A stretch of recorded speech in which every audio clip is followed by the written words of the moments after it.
Siema, panie i panowie, mamy go. Kupiłem Switcha OLEDa w preorderze w sklepie Media Expert. Preorder zrobiłem już na początku września, więc za konsolę zapłaciłem tylko albo aż 1649 zł i dzisiaj w dniu jej premiery odebrałem ją ze sklepu Media Expert. Zajrzyjmy zatem do pudełka i zobaczmy, co jest w zestawie Nintendo Switch OLED w kolorze białym. Nie dałem sobie wcisnąć dodatkowego ubezpieczenia, więc muszę ostrożnie się obchodzić z moją konsolą, żeby jej nie uszkodzić. Tutaj mamy w zagłębieniu jakiś kodzik. Tutaj jakieś oznaczenia. Naklejkę naklejoną przez sklep Media Expert. Konsola Nintendo Switch OLED biała. Na górze jest tylko logo Nintendo. Z boku logo Nintendo Switch. Z przodu wiadomo obrazek z naszym białym OLEDem, a z tyłu obrazki. Konsola, joycony, poglądowe obrazki, ale bardziej nas chyba obchodzi to, co jest w środku. Więc zajrzyjmy do środka pudełka i zobaczmy, co się tam znajduje. I od razu z wierzchu widzimy w pierwszej przegródce konsolę.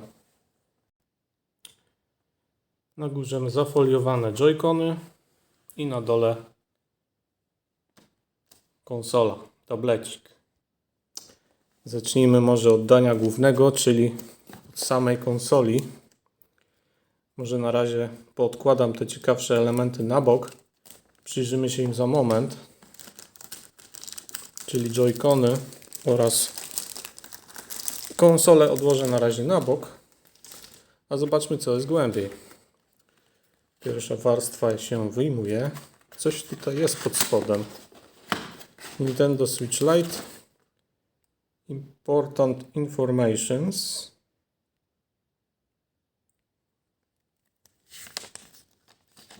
Czyli po prostu instrukcja. Są tu też pokazane różnice między Switchem zwykłym a OLEDem, czyli inna podstawka. A generalnie nic nadzwyczajnego. Dobra, wsadźmy to z powrotem do środka i zobaczymy, co jest głębiej. Co my tu mamy? Kabel HDMI.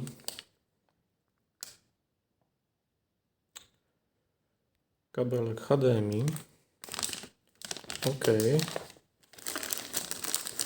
Następny kabel tak zapakowany. Jest to ładowarka Nintendo do ładowania konsoli z gniazdem USB typu C. Następnie mamy to cudeńko, gdzie się montuje nasze joycony. Czy ono się zmieniło względem tego zwykłego Switcha? Ciężko mi porównać z braku właśnie Switcha V2 czy V1. W każdym bądź razie wygląda tak, jak widzicie. Jeżeli ktoś ma starszy model Switcha, to może sobie to porównać, czy się to zmieniło, czy też nie. I co tam jeszcze są dalej? Nakładki na nasze joycony. Zobaczmy sobie jedną z nich. Obie są takie same, więc wyjmę tylko jedną i przyjrzyjmy jej się nieco bliżej.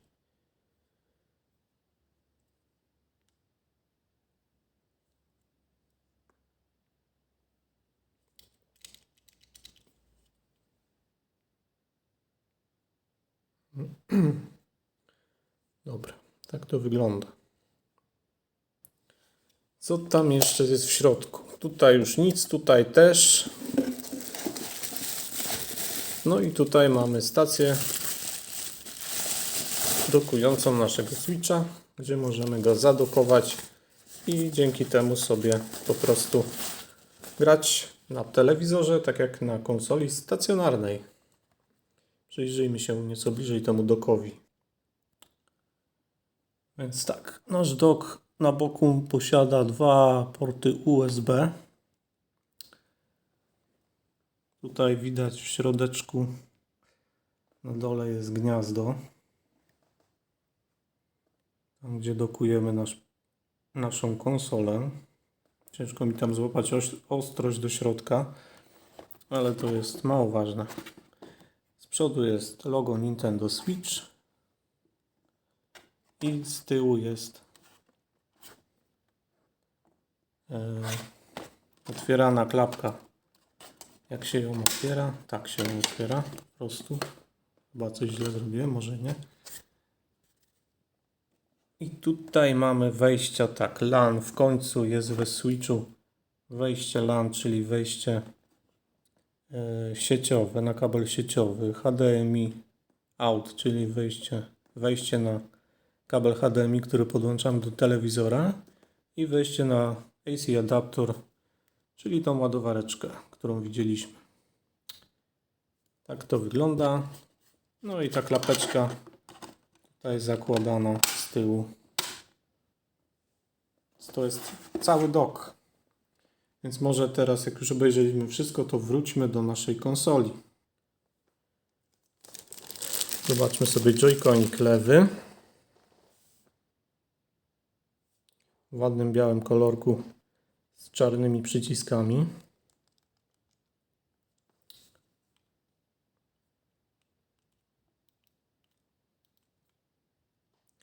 Gałeczka dość, no taka jak to w Switchu, dość słaba, nic szałowego. I tu przycisk jeszcze na górze select jakby, czyli minusik i górne przyciski L oraz ZL. Dobra. I teraz zobaczmy sobie jeszcze drugiego joyconika, prawego, który ma tutaj istotną zmianę. Znaczy może nie bardzo istotną, ale troszkę zmianę, bo ma troszkę większy podobno przycisk Home. Gałeczka BYXA, plusik, przycisk R i ZR.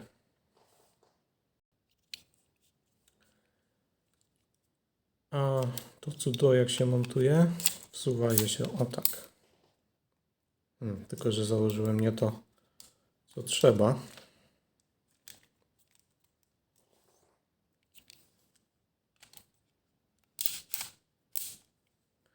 I otrzymujemy w ten sposób maleńki padzik, gdzie mamy tutaj przyciski dodane L i R, które są dość niewygodne.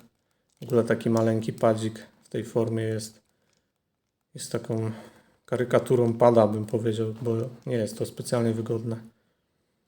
Dobra, zobaczmy teraz na tablecik. Wyjmujemy go ostrożnie z folii. I oto jest ten OLEDowy ekran 7-calowy.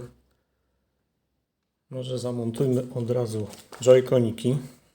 Najpierw prawy. Teraz lewy. I tak oto wygląda cały Switch OLED.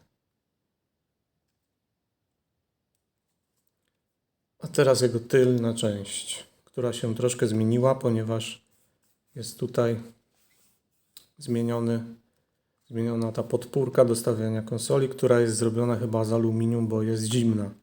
Tutaj mamy ewidentnie plastik, natomiast to jest raczej aluminiowe.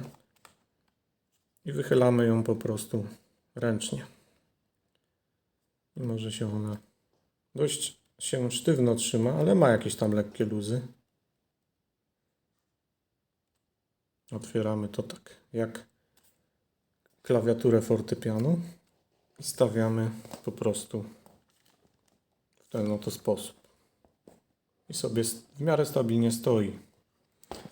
Także na pewno klapkę poprawili lepiej niż była. Od spodu mamy gniazdo USB typu C. Tutaj jest jeszcze na joyconie prawym podczerwieni. Od góry, co tam jest od góry? Podgłaszanie volume plus minus. Włącznik konsoli oraz gniazdo na game card. Tutaj jeszcze gdzieś powinno być wejście na kartę pamięci. a wejście na kartę pamięci jest sprytnie ukryte z tyłu, tutaj pod podpórką. Więc skoro już obejrzeliśmy całą konsolę, to spróbujmy ją teraz włączyć.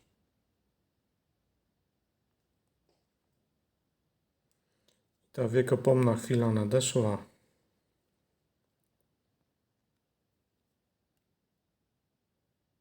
Widzę głównie siebie.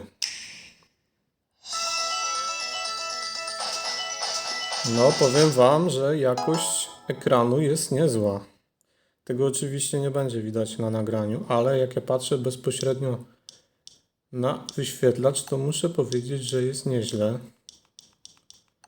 Nie ma tu polskiego? Dziwne. Okej, dobra, na razie weźmy angielski. Europa. No i chyba coś tam powinno znaleźć. Dobra, przebrnę chwilowo przez te rzeczy. Dobra, jak widzę, jest tutaj jeszcze trochę zabawy, żeby to wszystko skonfigurować, także to był tylko unboxing. Pierwsze wrażenie z tego, jak wyświetla ekran, jest dobre. Oczywiście dopiero jak odpalimy gry, to będziemy widzieć wszystko w całej okazałości. Ale jak na pierwszy rzut oka wszystko wygląda fajnie. Zobaczymy później, jak to będzie w praniu. Konsola będzie teraz się dużo pojawiać na kanale. Także na pewno zobaczymy jeszcze nie raz gry i różne rzeczy. Także dziękuję bardzo za oglądanie unboxingu. Pozdrawiam i cześć.